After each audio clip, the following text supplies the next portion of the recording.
Assalamualaikum warahmatullahi taala wabarakatuh. Berjumpa kembali di live kami setiap sore menjelang maghrib. Eh, yakni tentang kajian-kajian dasar keislaman. Mari kita sebelum kita memulai, mari kita tawasul terlebih dahulu kepada Rasulullah sallallahu alaihi wasallam. Al-Fatihah hadratin Nabi Mustafa Muhammad sallallahu alaihi wasallam. Wa ala alihi wa sahbihi wa azwajihi wa dzurriyyatihi wa alihi wa qaribat tabi'in wa tabi'in. La bisa illa yumtin summa ila rahi abai wa mati akhwani min al-biram musan.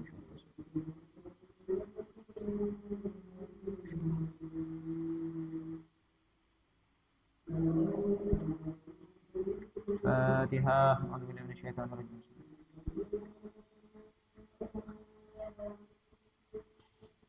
Baik saudara-saudara dan sahabat-sahabat online sekalian yang dirahmati oleh Allah, alhamdulillah sampai pada saat kali ini kita tetap bisa diberikan keistiqomahan oleh Allah Subhanahu wa taala untuk berbagi keilmuan, berbagi ilmu tentang dasar-dasar Islam di live kami setiap sore menjelang maghrib. Mudah-mudahan hal ini menjadi ibadah yang diterima oleh Allah Subhanahu wa taala, dan juga mudah-mudahan kita semua oleh Allah tetap diberi kesempatan dan tetap diberikan pertolongan untuk senantiasa berada di jalan yang diridhai oleh Allah Subhanahu wa taala. Baiklah teman-teman sekalian, untuk pembahasan kita pada kesempatan kali ini adalah membahas tentang niat ya. Niat.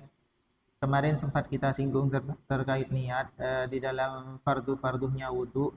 Akan tetapi sekarang kita akan membahas niat itu tersendiri di dalam pembahasan yang eksklusif dan secara spesifik. Bismillahirrahmanirrahim. Faslun an-niyatu qasdu syai'i muqtarinan bi fi'lihi. Bismillahirrahmanirrahim. Terkait definisi niat di sini adalah qasdu syai'i muqtarinan bi fi'lihi. Qasdu syai'i, kita berniat atau bermaksud untuk melakukan sesuatu. Kita niat itu adalah adanya maksud, adanya tujuan, adanya gerakan di dalam hati untuk melakukan sesuatu. Contohnya seperti ini, mau makan. Di dalam hati itu pasti sudah ada sudah ada gerakan hati untuk menuju ke arah makanan sebelum kita melakukan aksi. Itu yang disebut niat. Qasdu syai'i. Menuju atau bahasa sederhananya itu adalah bermaksud untuk melakukan sesuatu, bermaksud menuju sesuatu, muqtarinan, dan maksud yang ada di dalam hati itu dibersamakan dengan fi'lihi, aksinya. Niat di dalam hati mau makan, dan juga memang sedang posisi mau menyantap makanan. Nah, seperti itu. Itu yang disebut niat. Wa mahalluha, teman-teman bisa menyederhanakan bahasa saya dengan versi teman-teman sendiri ya. Kenapa di sini niat itu harus muqtarinan bi fi'lihi? Karena kalau tidak muqtarinan bi fi'lihi, maka itu tidak disebut niat. Namun disebut azm. Beda halnya kalau niat puasa. Kalau niat puasa itu niatnya memang tidak bersamaan dengan pekerjaan puasanya. Kenapa? Karena ada masyaqqah, karena ada hal yang sulit di situ. Karena kita tidak bisa menentukan secara presisi kapan waktu subuh atau ya kapan fajar ya. Kapan fajar shadiq itu muncul dan kapan fajar shadiq itu terbit. Kita tidak bisa menentukan secara presisi. Yang ada selama ini adalah itu sebatas hitungan yang hitungan itu mendekati benar. Kalau untuk secara presisi secara pasti itu kita tidak bisa. Makanya oleh ulama untuk puasa itu boleh tabyitun niat, atau niatnya itu dilakukan di malam harinya, sedangkan pekerjaan puasanya ketika sudah subuh, seperti itu.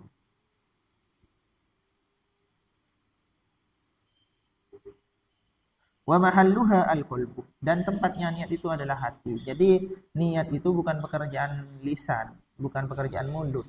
Tapi niat itu adalah pekerjaan hati. Wat talaffudu biha sunnatun. Adapun mengucapkan seperti kita mau wudu, nawaitul wudu'a, niatnya itu dibaca, dilafalkan, maka itu hukumnya sunnah. Kenapa kok disunnahkan, kita disunnahkan melafalkan niat? Liyu'awinal lisanu al-qalbah, agar lisan ini bisa membantu hati untuk mendapatkan kehusyuan. Artinya ketika lisan itu melafalkan, hati ini menjadi tidak terganggu karena lisan dan hati dalam satu frekuensi, sehingga niat itu tidak terganggu. Seperti itu. Sebab hati itu kenapa dinamakan al-qalbu? Sebab litaqallubihi, hati itu sering berbolak-balik. Hati itu sering berbolak-balik. Yang dimaksud hati di sini bukan hati yang berupa daging itu ya, tapi hati yang sifatnya Sifatnya hati itu yang tidak kasat mata, namun bisa dirasakan seperti itu. Kalau hati yang berupa daging itu tidak akan berbolak-balik, tetap pada posisinya. Justru kalau malah berbolak-balik itu bisa menyebabkan penyakit ya. Seperti itu ya teman-teman. Jadi niat itu adalah, saya ulangi lagi, niat itu adalah pekerjaan hati. Agar niat itu tidak hilang, agar niat itu tetap konsisten di dalam hati, maka bisa dibantu dengan adanya lafaz talaffuz bin niyah di dalam lisan. Lisan mengucapkan agar niat yang ada di dalam hati itu tetap berada pada posisinya, tidak hilang. wa waqtuha inda wasli awwali juz'in minal wajhi. Adapun niat yang dilakukan ketika wudu itu inda wasli awwali juz'in minal wajhi, dilakukan ketika membasuh awwali juz'in, juz pertama, bagian pertama, minal wajhi, dari wajah. Jadi dari wajah ini bagian pertama mana yang tersentuh oleh basuhan. Nah, di situ kita melakukan niat seperti itu.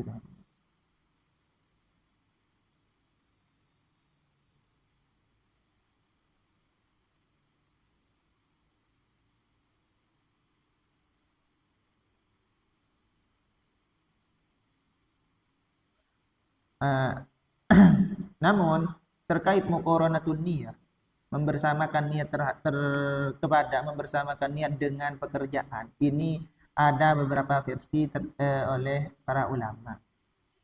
Ada yang mengatakan muqaranahnya itu harus secara presisi, secara pasti. Ada yang muqaranatul urfiyah, muqaranah yang